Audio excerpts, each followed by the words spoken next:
Alright, picking up with number 7, we've got a base of a solid in the region bounded by cosine on the interval 0 to pi over 2. Looks something like this. I think it goes to 0 there. Yeah. Alright, for this solid, each cross-section perpendicular to the x-axis is a semicircle. So I'm going to have pi over 2 something over 2 squared.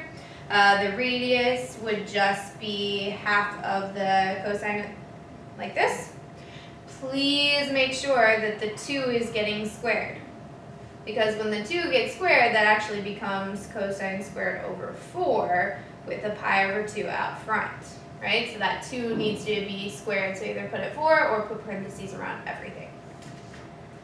Number 8 actually has a typo, so if you were confused on 8, you probably should have been. This should have been x equals e squared. I meant that to be a vertical line.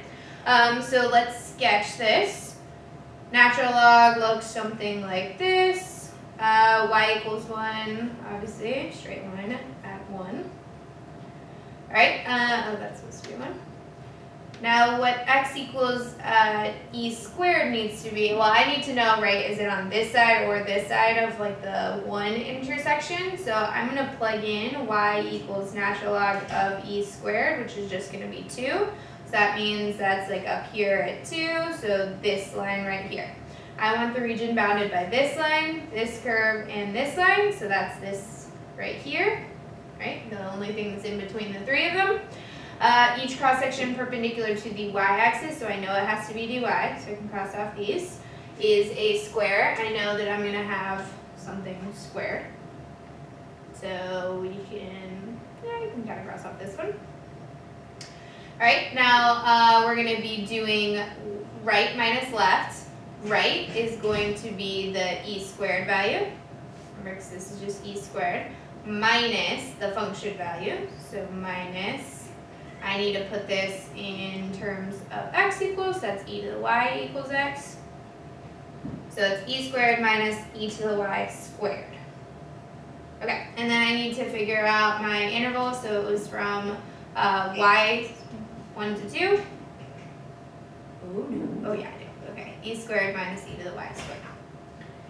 Alright, number 9. The region enclosed by y equals x and curve the square root of x in the first quadrant is base of a solid. Each cross-section perpendicular to the y-axis, dy, is a rectangle whose height is twice the base. So first my base would be right minus left, so it would be add this, hold on, let me put it in terms of x equals, so it would be y minus y squared.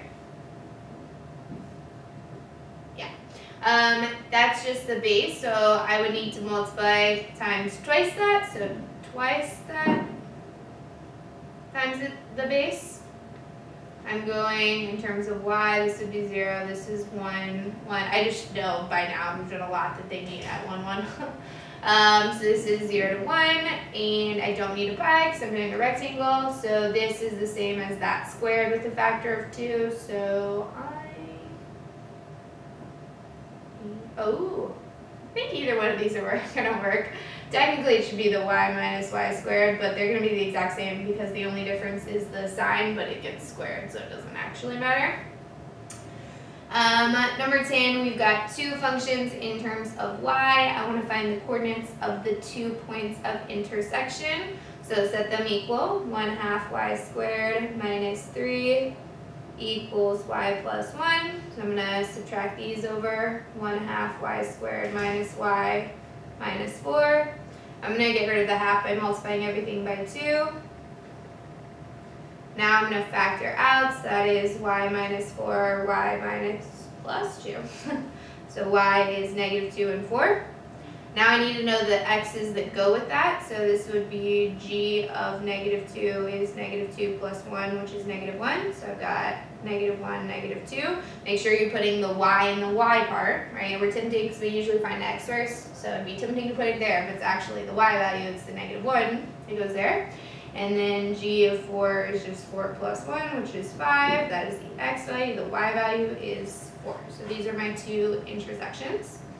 I want to find the area bounded between these graphs. So I cannot do top minus bottom. That would only work from like here on. But then from here to here, right, your top minus bottom is actually the same function. So you have to do right minus left here. So that's going to be this function minus this function, but I need to get it in terms of x. So this would be y plus 1. X plus 3 times 2 square root. Plus 3 times 2, yeah, square root. I'm so dumb. It was already, I gave you 2 in terms of y. Ooh, never mind. That was also solving for y. So it's y plus 1 in right here.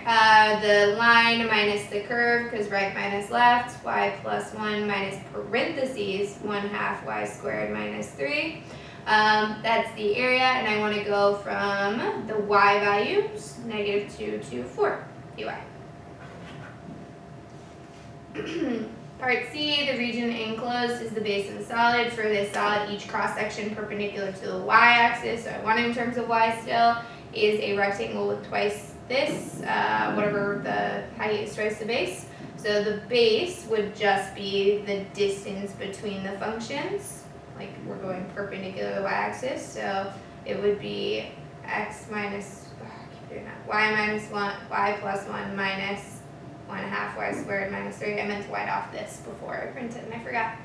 Alright, so that times twice that. So very similar to the one that we did, number 9, right? You could just say 2 times this squared, doesn't matter. This is dy, and we're going, again, -2 to 4, so we're doing it in terms of y.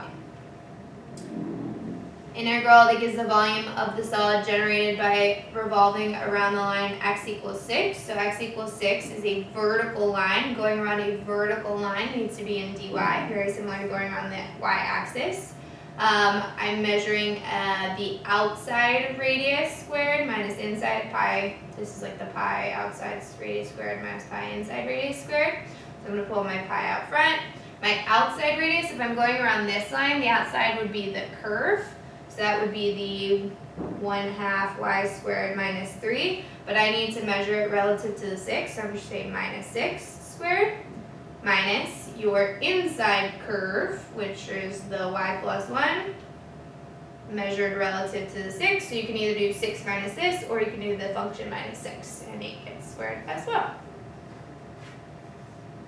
Pi outside radius squared minus inside radius squared, and I made sure to measure the radius relative to the line I'm rotating about, the x equals 6. Now I'm rotating it about x equals -4, which is here, very similar, except when I go around this way, this line is my outside radius, so I have pi, ooh, I forgot to put the balance, -2 to 4 again, because we're still doing it in terms of y. Now I'm going to do the line minus the -4 squared, minus the negative becomes +4, minus my inside function, which is the curve, plus 4 squared dy.